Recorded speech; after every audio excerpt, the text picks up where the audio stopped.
We're streaming. We're streaming. Are we? All right, guys. All right, guys. Let's watch the podcast. Yeah. Right?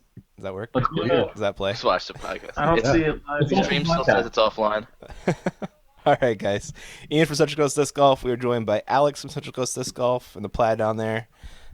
Anthony Van den Wevel runs DG Weekly. Eric is a mod on our disc golf, and we are joined by Simon Lizotte and Eric Oakley they're both on Team Discmania. And how's it going, guys? Great. Going really good. Cool. So you guys are up in Santa Cruz right now? Yeah, we got a flying circuits event here tomorrow, so we decided to swing in here just after St. Patty's Day. So Oh, cool, man. So what's the Flying Circus Discmania Combine? Are you guys involved with that too, or no? yeah, we are. Tell me about the flying circus. Well, Flying Circus, obviously, I've been doing that last year with Jamie, and Eric's taking over Jamie's role this year, being the tour manager, There you go. motorhome driver, and salesman. It's been pretty fun so far. We've only done one event in Sacramento, which has been pretty successful. One of the best ones we've had so far, actually, so that was really good. And the Combine, I'm not really too much involved with that. That's more like Avery's thing, and Eric is doing the manager part, so he can tell more about that.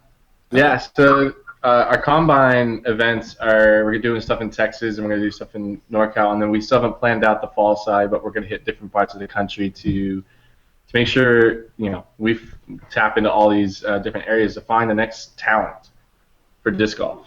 And it's going to be a cool skills assessment along with a round of golf. So we're going to test players on their putting, on their approaching, on their driving, and then they get to play around against each other, it's going to be a really cool idea. I mean, just like a NFL combine is worked as they test the skills of the athletes, and then we find the right prospects and we find the right people for us as a company to represent us and do some awesome things. So it's gonna be awesome.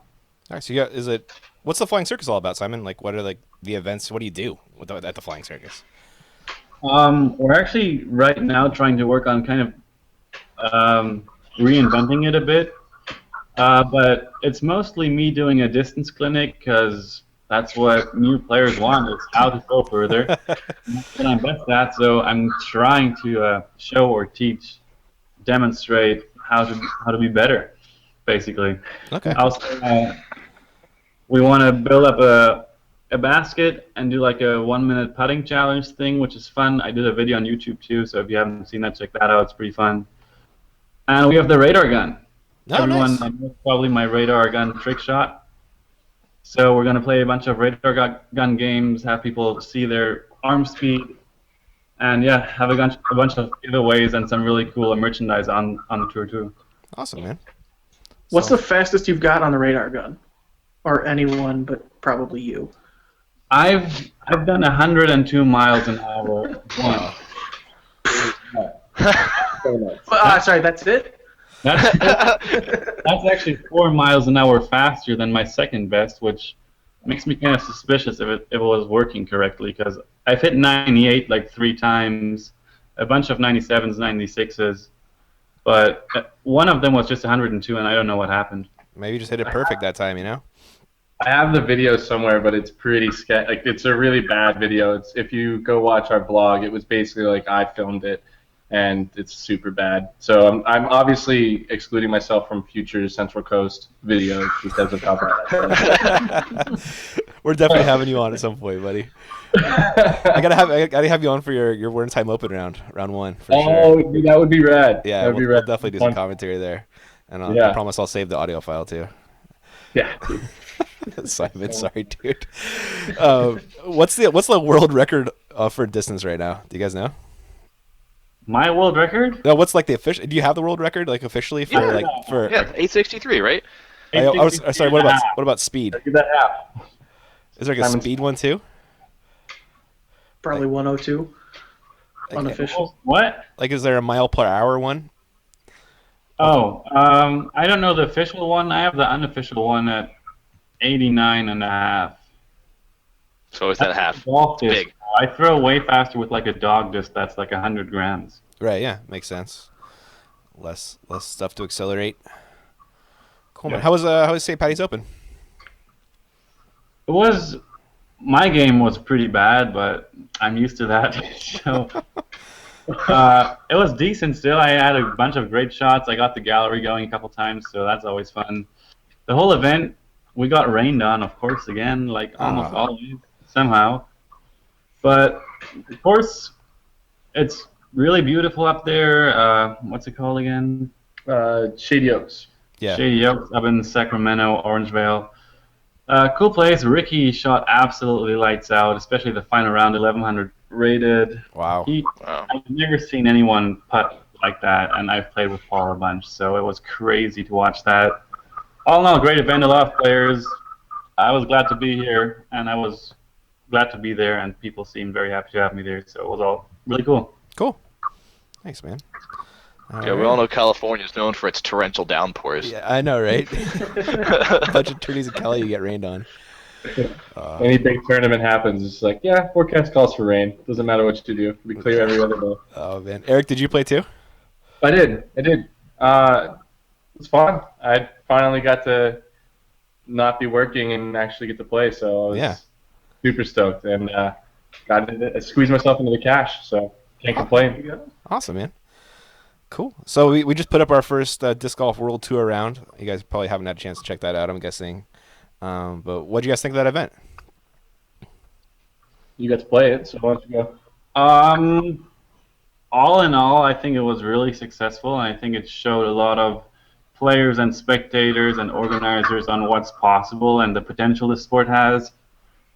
I think there were a couple things UC would have liked to have different or better, but I was really pleased with the course. I thought it was a really good layout. Mm-hmm. Competition, obviously, the level was amazing. The weather, again, my God, I can't believe it. Never rains here. Like it rains like a week in a year. Yeah. And we the worst 2 hours of storm ever. Yeah. So, but I left it. The media, everything was just amazing. Yeah. I skipped filming that day. That was Smart. nice. Super smart. I planned it like a month out, so it wasn't even on purpose. But I was happy to be in my office that day and not in the rain. It was like I feel bad for Jomez's second cameraman, Michael Fouché. He was out there just sitting in the rain and just shorts and his t-shirt, no umbrella.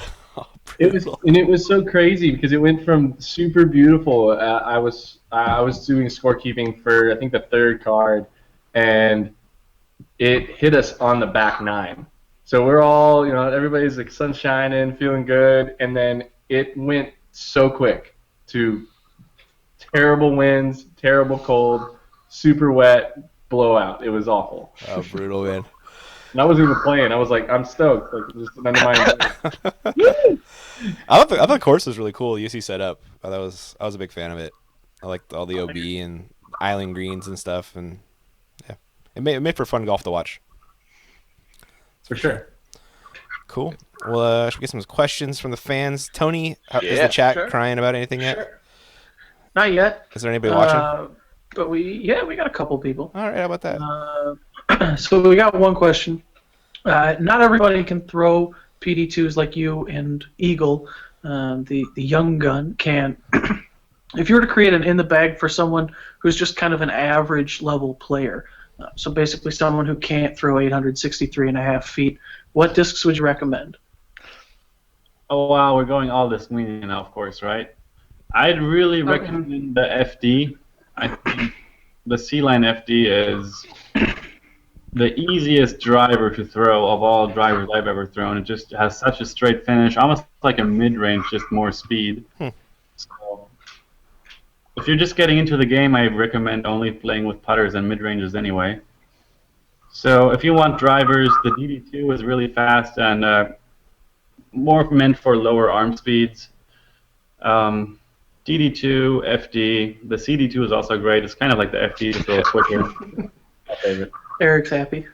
Oh, yeah. Yeah, I like the CD2 a lot. CD2 is super good. It's like super straight finishing, and especially we got the new S lines out. I think they have a little bit more turn, so it helps slower arm speeds get the distance they want, and they'll be surprised at how far a 9-speed disc goes, where where they're not having to take a 12-speed disc. They can throw a 9-speed, have more control, and have the same results, which is really good. Plus, the new DDX. I know Ian knows about this one, and that's a disc that I think is going to be something that people are going to really look out for, especially in the S-line version for beginners. I'm beyond hyped for that disc. Oh my Eric god, just man. peed himself a little bit. So I excited. did. Yeah, I put a little. Yeah. It's a great disc. It's gonna fit. It's gonna fit in really nicely for a disc that hasn't really been in our lineup as far as something that's great for the beginners. We have the TD2, but it's a faster disc that has some turn, but still goes a really long ways and can be used by top level players as well. So it's gonna be awesome. We're really excited about it. I don't have a set release date, so yes, keep hanging in there, guys. I know it's coming. I heard like April, May, possibly somewhere in there. Hopefully, something like Or that. before that? April 1st, I can say that just to be like, April Fools, but we would hope to get it around then, but we'll see. It's approved. It's everything. It's about making sure we promote it the right way. Cool. So Yeah. If I can't buy say- 4 DDXs on April 1st and I get an empty box, I'm going to be very upset. No, I got a second what Eric said. That's a great disc. I've thrown it a couple times. It goes really far with even my janky form. Like it's a fun disc to throw. yeah, So, big great. fan. It's great. It's great to help people learn to throw far too. Yeah. So Do you say S line or C line's more stable? the C line is much more stable. We're doing C line, metal flake, and S line. Or we're going to start with. And the metal flake and the C lines are very close. There's back and forth on which one's more stable. But then the S line is significantly more understable than the other two, which is great for tailwind drives, rollers, like super hyzer flips, long turnovers. It's a really fun disc to throw. So even if you have a big arm speed, Eagle's proven that you can throw it really far. And Simon throws it far, but he doesn't have a use for it because he just can do the same thing with PD2 because Simon. Simon problems. Yep. All right, Tony. All right, Next. so wait. Oh, I got a similar question, sort Okay. of back to the original question. If you guys could recommend any mid-range, we've kind of got a beef going between me and the other three guys here. MD3 or any other mid-range on the market? Any other disc on the market? Any other mid-range? Yeah. MD3, right? Simon's about to say Rock 3. I love the MD3. I don't like the beads, so it's a perfect disc for me. And if you have the right set of them, getting a glow, I throw all glows. And Okay. one I have super beat up that I got from Eagle that's perfect, stands up, even goes right. And then I have one that's a little bit more straight to stable, and then I have one that's brand new for stable shots. Okay. The one I got just turned right. Like. That's your fault. Form. Maybe it's the It's arch, the not the arrow. Yeah. Yeah, it probably is the archer on that one. Yeah. Little bit of oat right there, probably something. Yeah. Yeah, for me, it's the best mid-range we have, and it's one of the better mid-ranges on the market for sure. So I'll definitely say that. But I think Simon likes a beaded mid-range quite a bit, and we're always taking that stuff into consideration when we look at new discs. Well, so. Simon, it was nice having you, but this is where we go to just Eric now, I guess. What mids do you bag, Simon? I actually have a new one in my bag, which is a really old one. A really old run MD2. It's I found it at home this off season in my brother's bag, so it felt really good when I took it. And I've been throwing it a bunch. It's just white, so whenever you see me throwing a white disc, that's going to be the one. It's kind of flippy, so if I throw it on a slight hyzer, it just goes to straight and rides all the way, and I really like that. And it's all about the feel of a disc for me. If it feels good, it'll fly good. Okay. I have a bunch of Glow MD3s too. I'm throwing the new Eagle McMahon ones. Those are brand new. They're really overstable, so those are good to have. Other than that, I don't really throw a lot of mid-ranges. I prefer throwing putters. Okay. I thought you were gonna bag the Gremlin after the Battle of the Eras. I threw that really good, actually. You did, man. You It threw that is thing amazing. too. Yeah. Gremlins, Awesome, yeah. man. All right, Tony. Next question, buddy. All right, this one is just a request for Simon, unless you can speak German, Eric. He wants you to give a tip, any tip, to a group of 6 to 12-year-olds in Herrenberg, Germany, who are just starting to play.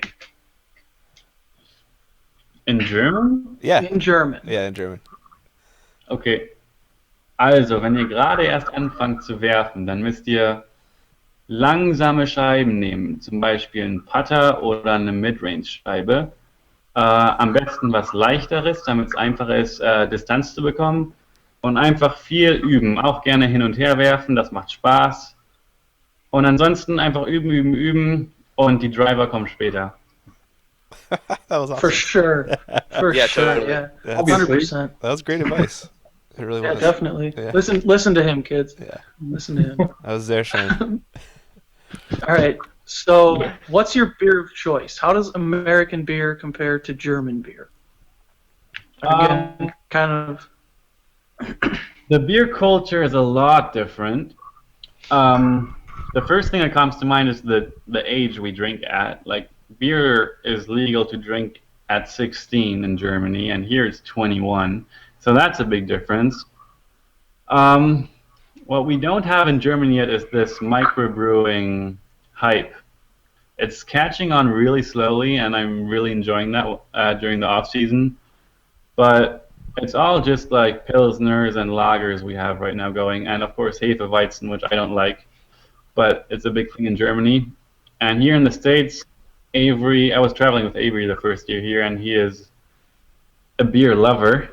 So Yeah. at golf courses, we were visiting a lot of breweries, and he taught me all about IPAs. And at first, I was like shocked, like how would anyone ever like this? This is not beer. So, but the more I drank, the better it got, and now I love it so much. I like it more than like my hometown Pilsner, which is Beck's. I still love Beck's, of course, but IPAs all the way now. The hoppier, the better. Like I've enjoyed double IPAs. I'm not quite at the triples yet, but I'm trying to move away from beers right now anyway. Just I'll not for drink St. some Patty's Day.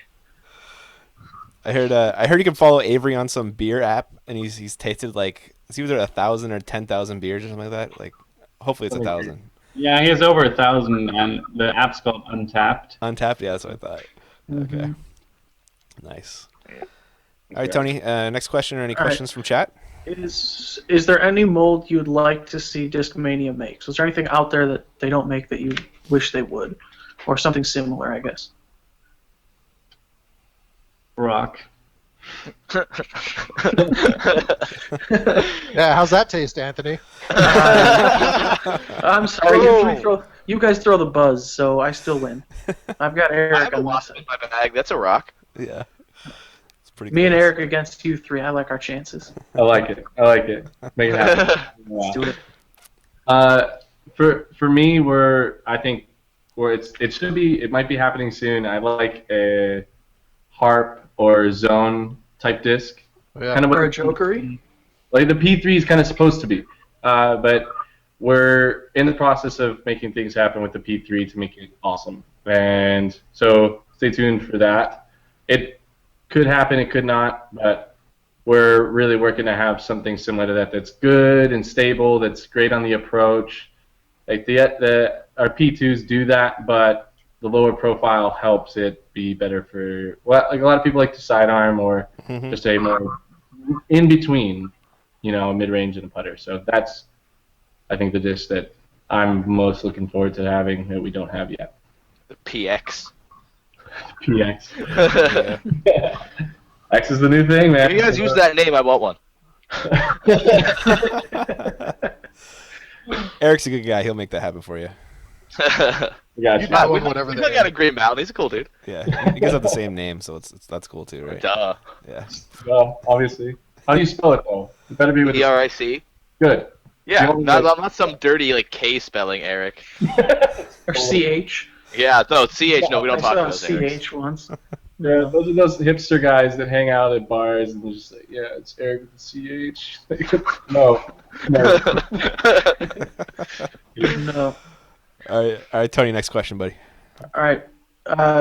Probably again specifically towards Simon, but who is your favorite German band or artist, if you have one? Whoa. Favorite band or artist in Germany?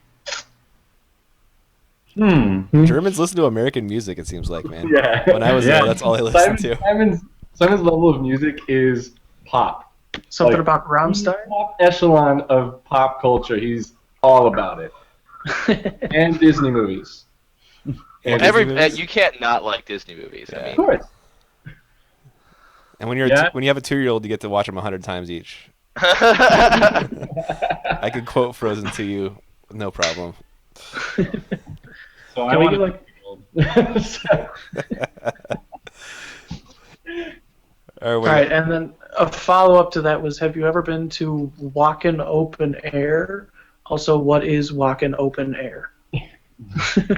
Oh, you said Wacken? Wacken, yeah. Sorry, what is Wacken Open Air? Excuse me, I apologize. Like, I might be wrong because I've never been there, but it's a really famous music festival where teenagers and middle-aged people go to get really happy. Good answer. Good answer. next one, Tony. Okay. You have to play. Excuse me. You have to play a full round with a groove, a DX Wolf, and a turbo putter. How many strokes worse would you play in a round of 18 holes? Probably, sadly, not much. Come on. Yeah, after the World Tour event, there was a monthly or weekly or something afterwards on the same course layout, so like spectators or just locals could play it. And I played that tournament and threw only my putter the whole round and beat 2 of my tournament scores with only my putter. Really? So, That's what happens when you can throw it 400 feet. You don't need anything else. yeah, it just shows it doesn't really matter what you throw. As long as you throw it good, it'll turn out well. Yeah. That's pretty crazy, Yeah, man. that seems to be my problem, the throwing it well part. Yeah. Yeah. Yep. A little better. A little better. Yep. I'm working on it. All right. So I've got a prequel question to these. Where are the trick shots? We haven't seen trick shots yet this year. That's a great question. So, I guess I'll comment here. The trick shot thing is they're not always easy to pull off. Camera angles, the amount Are of you telling me it's not first try every time? usually they are, but it's always lighting and Okay. It's the production side, not time Simon. of day. No, we've been traveling quite a bit, and the focus has been on more work. And we do have a plan to do a bunch of them, and we're going to do some, hopefully raise the quality of the footage we get with them. So expect to see some really cool things this year. They're going to happen when they happen. We're going to try to make some really awesome ones. Simon's idea is always thinking about trick shots, so it's expect to see some cool stuff this year. It's hard to plan them. Like last year, everything just happened and fell into place. I was just at the right place at the right time, and everything just seemed to work. And this year, it's been so busy that I've been here for like 5 or 6 weeks now, and it's been so busy. I've been just traveling, playing, practicing, and there's not been time, really. It sounds weird, but there's not been time to try anything, really. But we have some planned, and we should have more time now that we're on the road, so it'll be a little easier. And of course, I'm waiting the most of all people for the next one. You got a good one for the next one? Oh, it'll be great. All right. Hype. Is right, so- there face swapping involved?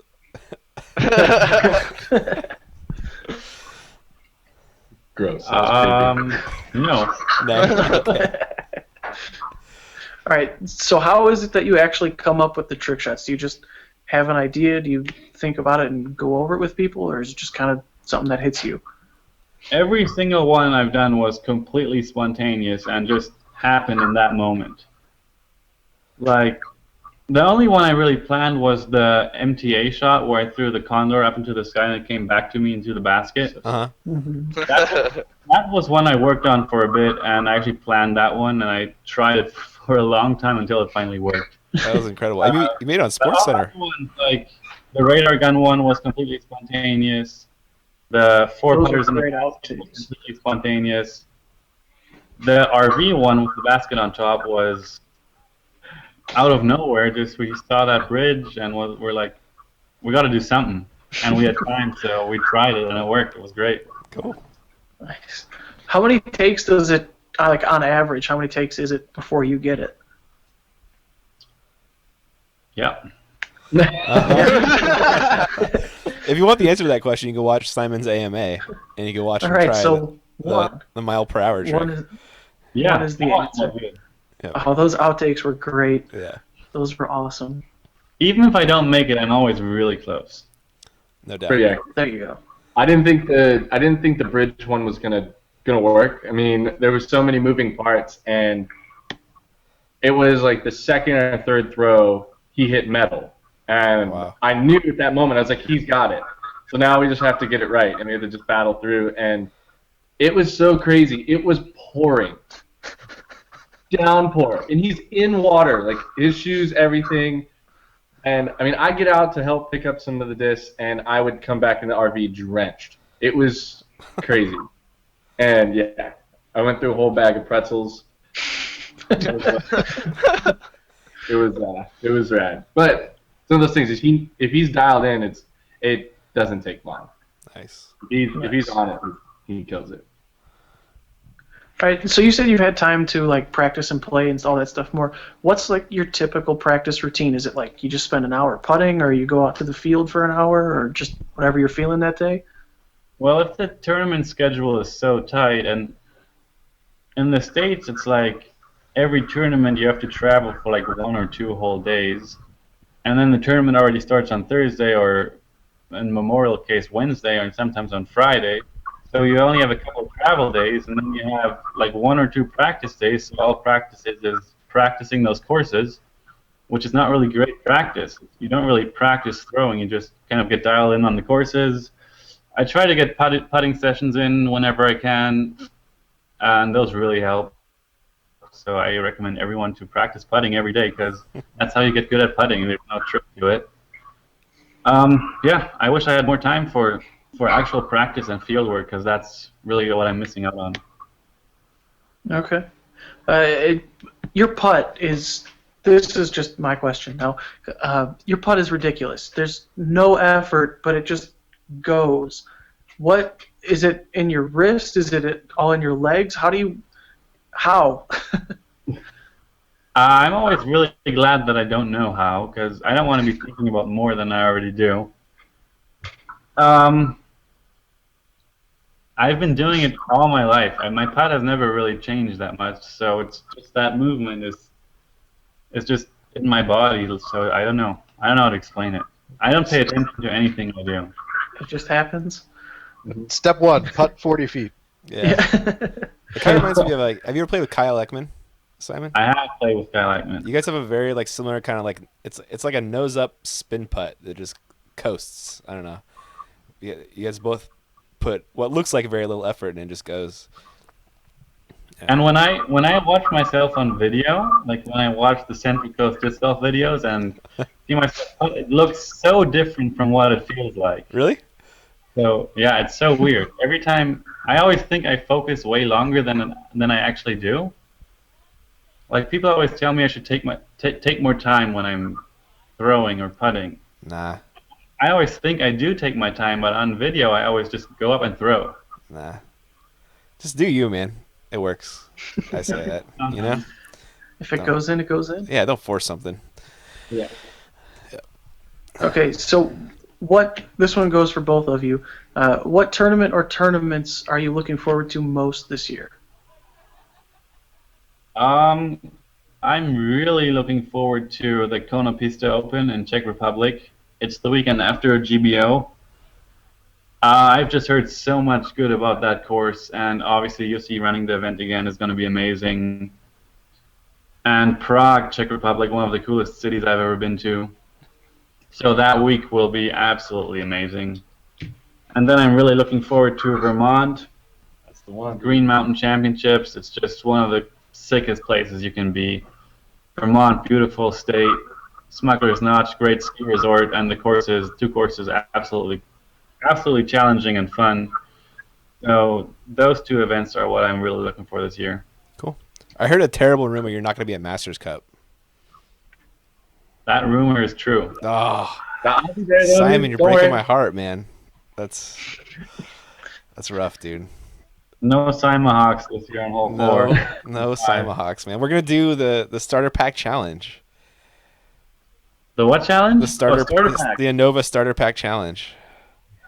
Yeah, I wish I could be everywhere all the time, but I just need 2 weeks off those 2 weeks because till then my schedule is packed, and then I'm going to do a whole tour in Finland.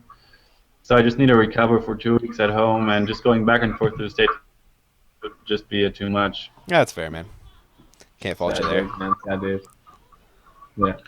All right. So what is the disc golf scene like in Germany? Is it similar to the U.S. or is it more the traditional European where it's kind of taken more as like a more of a professional sport? No, it's very different. In Germany, we don't have a lot of room. Like all the public parks are really busy, so they don't really want disc golf courses there because it's dangerous. And yeah, there's just no room for courses, and we're really struggling on getting a lot of courses in. And not a lot of courses means not a lot of players.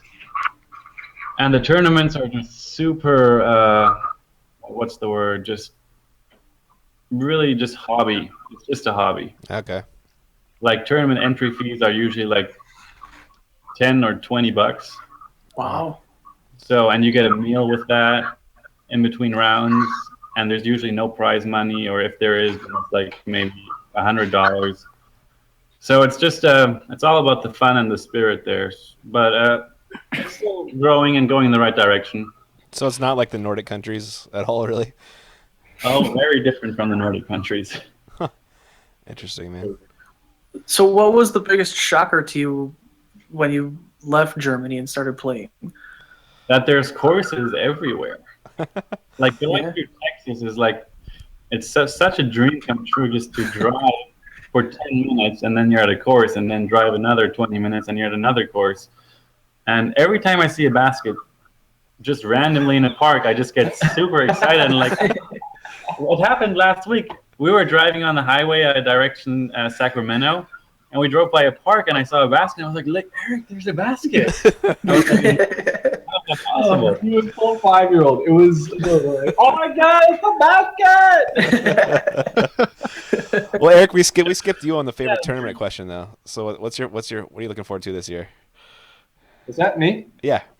Yeah. Tournament-wise, Green Mountain, as he said, it was the 2 courses are beautiful. Jeff Spring does an incredible job, and the event up there, because usually they tie it in with a fall festival type thing where there's like cool bands playing, beer, good food. So that's definitely one tournament I'm looking forward to, but I'm not playing, which is a total bummer, is the Utah Open. I was living in Utah, and I love the course, and what all the guys are working on there is awesome. But it's going to be sweet. Simon and I played it last year, and it's a quality course with beautiful view. I think hole 18 is on. It's actually the cover for Innova's calendar this year. Oh. So if you look at the Innova Disc Golf calendar, that's the course that they're going to be playing for the tournament. It's a non-sanctioned tournament. It's between Casey Wide and Masters. So it's going to be pretty rad. Plus, Masters Cup. I haven't played it yet, and I get some practice this week. So. Are you signed up? Yeah, I am. I got in. Man. Awesome, man. We'll be there. We'll be there filming. Yeah, dude. Nice. Are you guys going to Beaver State Fling this year? I'm trying to get in. Simon's shake not your going head. anywhere. What do you want, Simon? What is that about? Eric, it's great you're coming. I'll be in Europe working. Okay. All right. You like Milo though, right? You played that Beaver course. State. That's probably one of the tournaments that I always aspired to play because it's beautiful. And I have a crazy one of the best videos that I still go back and watch is the nonstop disc golf tour that Oh yeah, all those guys did. The Beaver State Fling one where LaVisca won. That video makes me want to go play disc golf. All yeah, the that time. one's really cool. It's rad. The music, everything, how it feels, how it plays is great. Have you guys seen our drone footage from that yet? I haven't. Oh, go check it out. It's on Social Coast. A couple posts back.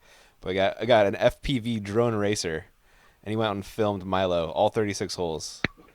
That's rad. The footage And is didn't it's Somebody amazing. think he did the routes too. You were Yeah. telling me that. Yeah. He flew all the routes like on these crazy tight lines. It was incredible to watch. Yeah, Can't wait to include that makes me sick. in the coverage this year. But Tony, what do you got next? All right, this one's geared toward Eric or Simon, I guess. Are you going to break Simon's distance world record this year? Plan. I mean, trying to fatten him up so he doesn't move as fast and maybe bought some donuts. But no, I don't think I have it. But we'll definitely try. Who doesn't want to throw farther? Is there Right. is there a distance event this year? Oh, what it is? Is there an event in the desert this year? Actually, in 5 days? Next weekend. 5 days. Yeah. Oh, Are you going? I am going. We're going to Prune, Nevada again. It's like 30 minutes south of Vegas. Same spot we did 2 years ago. And it was going to be me, Wiggins, Alex Geisinger is going to be there, and a bunch of other people. I think we were like a field of 30 throwers. Wow. So it's going to be a lot bigger. And hopefully a lot more media, so there'll be a little more exposure and people know what's going on. oh, cool. Yeah, I But heard Garrett I don't really Gertz. know too much about it yet, but it will be a lot bigger and a lot more professional. Is Jamie headed out there to film? I don't think so, but possibly. Oh, okay. How's Eagle doing? I'll be there with my phone and I'll be doing it straight up and down. So Okay, I'm gonna mail you a That's camera, Eric. Perfect. So how's Eagle doing? Is he back in his distance throwing shape or not so much? He's getting there. He's been back and forth. He actually played a tournament the same weekend as Disc Golf World Tour and took second to Joe Rivera. And I mean, he didn't throw leading up to that. The doctor finally cleared him. His cut's completely good. Everybody's seen his knuckle, but he just needs to work his grip a little bit to help alleviate that kind of pain and everything.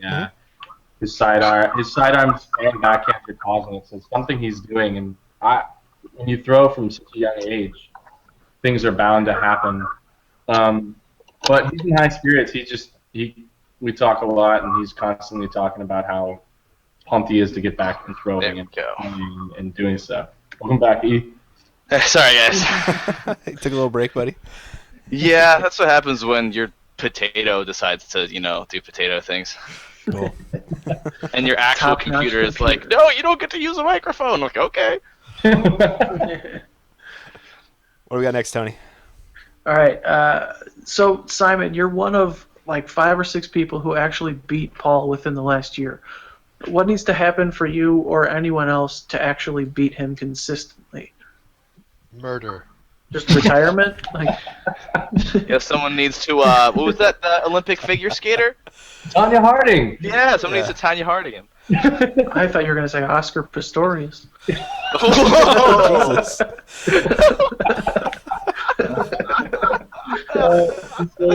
Jesus. It's bad. Okay.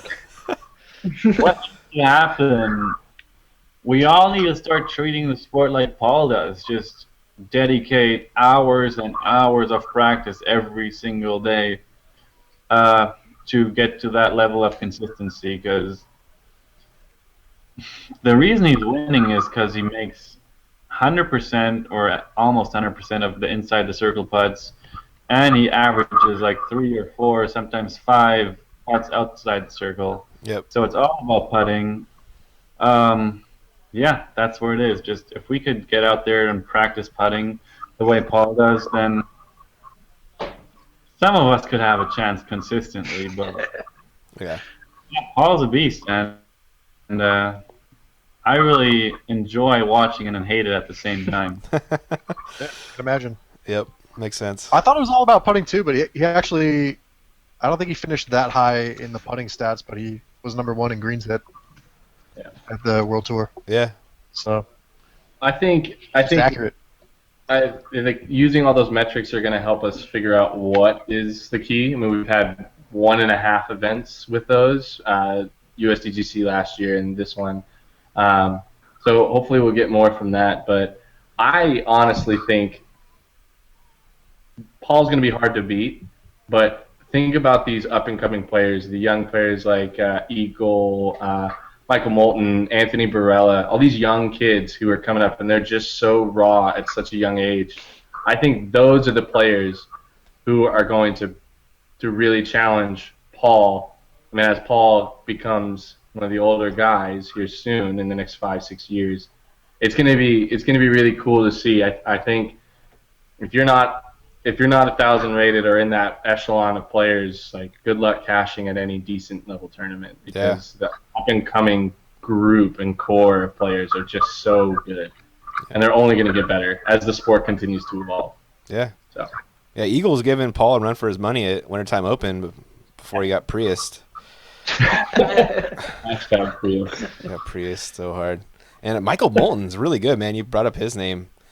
God, I filmed him at SoCal Championships, and he just did not miss a putt from anywhere. It was Never. It was gross, dude. If he's on, he's on. It's crazy. Yep. Cool. Anthony, what's up next, buddy? I just want Simon to talk about that shot on. 14? Was that the Disc Golf World Tour? I think it was like hole 12 or 14. 14, I think it was. Where he threw it over the neighborhood. Like, Yeah. he threw it over a neighborhood. scared somebody's dog. I love how people talk about it so much because the shot itself is not really that hard to do. I mean, Okay, for those who can throw 800 feet. it's like a 450, 500 foot Anheuser shot. Yeah, we all got one of those, Simon. Yeah, I was gonna say that's easy. I can do that like 1 out of 10 times. The cool thing about that shot is that no one else did it. Yeah. Even though the gap is No one there. else can. And the risk-reward part about it was also not that bad. Actually, the person who showed me that line was Drew Gibson. We were practicing together, Uh-huh. and he showed me that line. I've never even looked at that window and was like, oh, that's not a bad idea, because even if you throw it back into the trees, you still get like a 120-foot upshot, which the normal route also gives you, so it's not a big difference. And so I tried it once in practice and threw it pretty bad and lost my disc. So you thought that'd be a good thing to try in a tournament. The final round was going so bad, and I was just looking for something to do to like have people talk about it at least for a bit. So I attacked it, and it went way better than I thought it ever could go.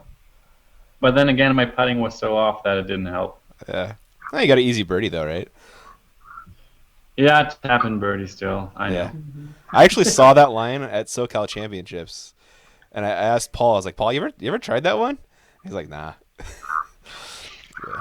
I was happy to see you try that one. That was cool. All right, Tony, what's up, buddy?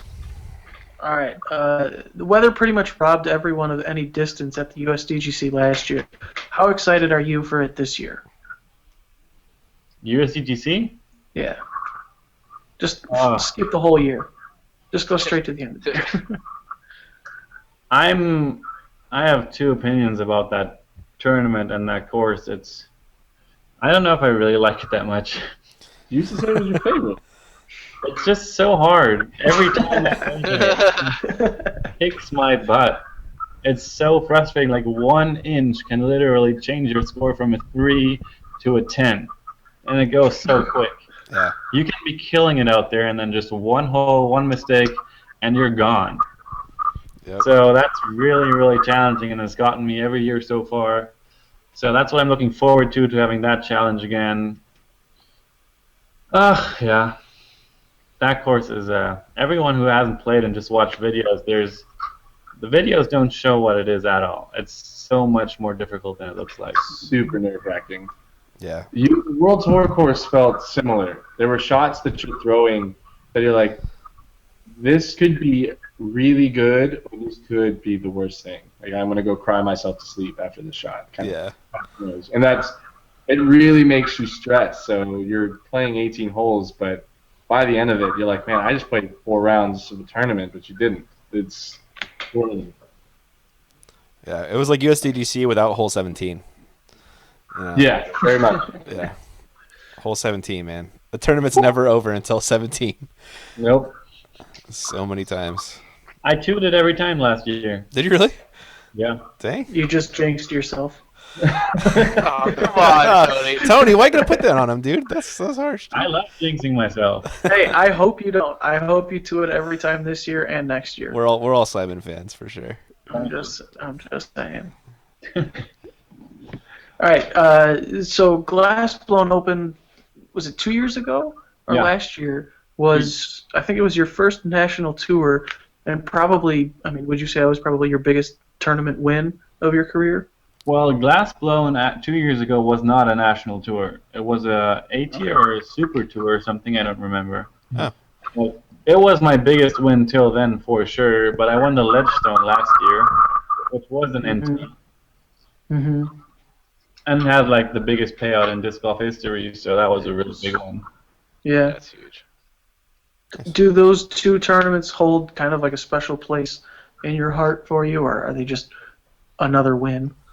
For sure, not because of the title, really, just because I know that I can. That just is so important to know. And I've played against all the American pros. I call them American pros because I'm from Europe.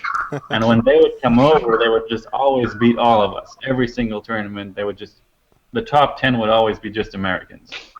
And for me to be in America at a tournament and have the German flag on top and then below me all the Americans, that is just a really great feeling. That's awesome, man. I like that a lot. So yeah, what was it, the European Masters or something, where it's like Team Europe against Team US? President's Cup. Open President's Cup. Yeah, is that one that's kind of on your bucket list to win? Wow, that would be really cool. We've come close twice in a row now. I've played it 3 times now, and I've won my match play match twice out of the 3 times. I played Nico once, Ricky once, and Macbeth once, and Macbeth was the only one to beat me. Oh. So match play is always super fun. It's a whole different game. Yeah, but the American team is just so consistent, so solid. But I believe we can. One day we just need a good day, and then if the Americans take it for granted, then they will fall. Awesome. That's pretty much everything I got. If you guys got more. No? Any questions in chat at all? Is there anybody No, in chat? I've been checking, not too many. Okay. We got one, I guess. For both of you, what's the most difficult hole you've ever played? No, that's a good question. All right, I think you start. He suggests 888 at USDGC if that helps. No, see that hole's hard because you see people it gets people a bunch. Trying to think about the most difficult hole I played would probably be hole 2 at Ledgestone Lake Eureka last year. We were in Eagle and I ended up in the B pool, and they didn't have spotters out for our pool. So it's a long hole that has really tight OBs, and it's really tough.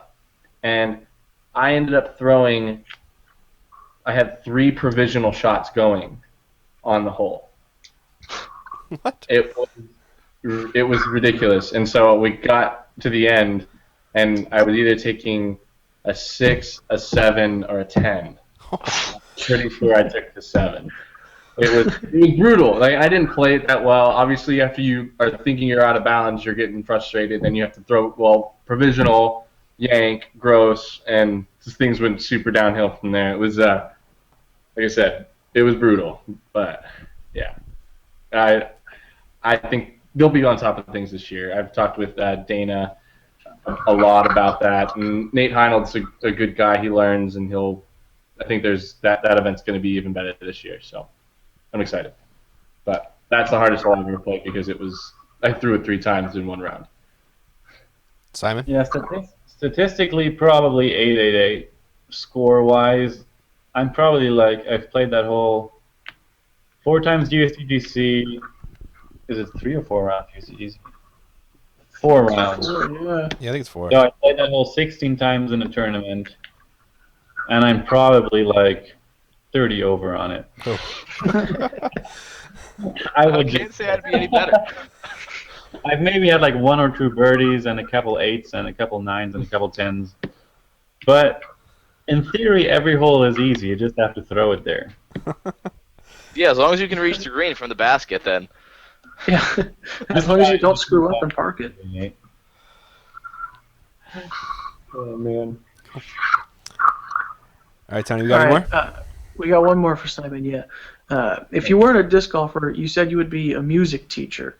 The guy who asked the question is also a guitar player, and so he wants to know who are your favorite guitar player or players or composers. Oh, wow. I really for the classical side, Tommy Emmanuel. I don't know if you know those guys. For the electronic side, Joe Satriani. Oh, yeah. Mm-hmm. I know him. Yeah. I've seen him live, I actually. wouldn't call myself a fan of any musician because I just listen to everything. I just, yeah. I always just go for whatever works. Cool. Awesome. Do you guys have any pump-up songs, as you're driving to the course, something that just gets you going, or Yeah, Under the Sea. Yeah. just coffee? What is it? Let It Go from Frozen. I knew it. Tell me you're joking. All right, Simon, it's time to let you go. Oh, too funny, guys. Good segue. No, the song we've been listening to pre-tournaments is always Tears Don't Fall by Bullet for My Valentine. That's a good one. That one's pretty good to get in a good mood. Pumps up, dude. And that's the only one that comes to my mind. Right now, what's your big song? Oh, it's called I Took a Pill in Ibiza. That's a good song, man. I like that one. That's a solid song. Yeah. It's probably anytime we pop in the RV, it plays. So Nice. I grew to love it. I sing it in my head when I'm playing around. I'm like, That's awesome. it It gets stuck in here, yeah. real for sure. fast. Yeah, It is a catchy song. it is Yeah. for sure. Cool, guys. Well, thanks for coming on. Do you guys want to thank your sponsors? Let it know about any more Flying Circus events coming up soon or anything like that? Tomorrow, De La Vega, Santa Cruz. Mhm. Next week, we're going to be in Las Vegas, which is going to be super fun. I love that place. Who doesn't?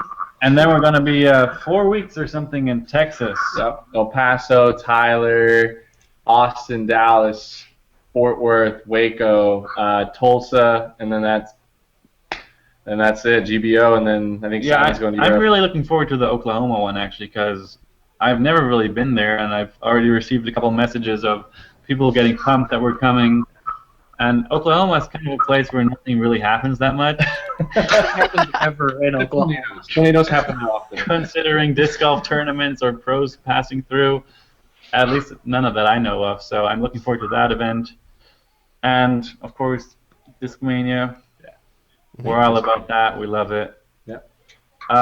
Dude just signed a contract a couple of weeks ago. Chris Finn from Australia. Doing awesome stuff. Great products. Yeah, looking good out there. I love it. And grip equipment, of course. Best bag out there. Nice. Eric, you want to show off your custom boom hat? Yeah, Josh Barnhill hooked me up. Boom. Got the EO in there. Putter pants. Something Nice. Yeah, so thanks Boom, thanks Josh, everybody there. It's rad. Discmania, of course. We wouldn't be here if it wasn't for them. And I got to thank Team Utah Open, my buddy Jade, who's helped me out a bunch last year, and I still want to make sure he gets as much support as possible. Yeah, that's it for me. Whale Sacks.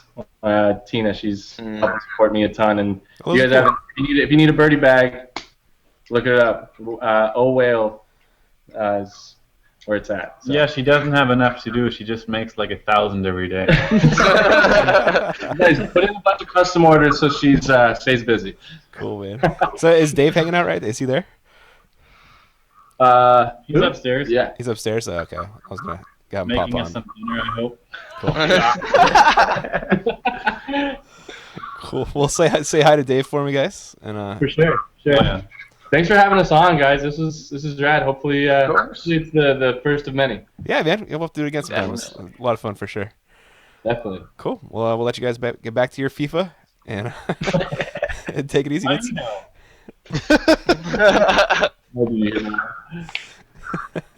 Later, guys. Later, guys. Oh, that's crazy. You guys gonna hang up on us though? Oh, really? Yeah. Yeah. Yeah. Sorry. Oh. All right. Keep up. Later. Cheers. Good Bye. times. Bye. Just stick around. Wait, do you guys care if we take a break real quick, or if I take a break real quick? I gotta wrap it up pretty quick here. Oh yeah, all right, that's cool. Are there any questions for us? Not really. People, for whatever reason, people seem to like Simon more than they like us, but I can't possibly imagine why. I don't know why. It's But one gotta thing, be the hair. the hair. Yeah. What is wrong with you? Those blonde locks, baby. All right. Okay, we do have one thing that I gotta mention. The our disc golf bag tags are done, Okay. or they're The still going? Kickstarter has been funded. The It has Kickstarter is been. finished, Yeah, and they funded an insane amount of tags. Oh, Yeah, that's ridiculous. And It's 2,100 tags total. It's actually the largest bag tag event or bag tag group in the world. And so if you want any updates or any information about that, the website is just dgtags.com. So that's where you can find. Oh, I got all of that I got sort something to hype up. So I'm Sure. giving away this disc right here. oh yeah, I saw that on the gram. So it's on Instagram right now. We're doing a contest. If you got, it's for the Disc Golf World Tour event. Got Katrina Allen, Paul Macbeth, KJ Nybo, and Andreas Gertsch. Signed a Such Close Disc Golf Star Destroyer. It's pretty dope. And then on Facebook, we got more stuff going on. Got a bunch of minis. We got, who's that? Can you guys read it? Yeah, Who is it? is that Ricky? Yeah, I got a Ricky mini. We got a Simon Lizotte mini. Yeah, it's like- Who? Yeah, who? And we got looks like Nate Sexton. Yep. And we got McBeast with the Of rainbow course. stamp one. That one came out though. Ooh. And we got another podcast guest, Will Schustrick. Nice. Hey. And we got Big Germ. Mm-hmm. And we got a Nate Doss one too, but I don't know where that one went. But yeah, that's on our Facebook. So Nice. share that Facebook post of the Disc Golf World Tour video. Get entered in to win one of those minis, and Instagram you can win that destroyer. But yeah, and then are we ordering more new destroyers at some point, Tony? At some point, yeah. I don't know. It really just depends on how many people want them. If we get enough interest, we'll definitely order more soon. Yeah. Cool. We've had some interest, but I suppose Question. I should put the camera on me for all this. So feel like Did I miss the hot dog is a sandwich question? Did we not do it? we didn't do it. no. Simon said it's not a sandwich. I'm pretty sure you're lying. They both said it's not a sandwich. Yeah. I think He's you're lying. lying. Yeah, that's why you were gone. I'm sorry, Eric. You're breaking up. It's a shame to see you go so soon again. And But then there's this. it's just the way things- Unbelievable. It's swirly too, in case you can't tell. Cool guys. Well, I gotta go. So good times. All right. Um, Again, we Alright. can't do the podcast without our actual celebrity guest. Of course not. Fair enough. Cool guys. Well, everybody, thanks for tuning in. We'll catch Yeah. you guys in the next one. For sure. All right. Later. Later. Peace.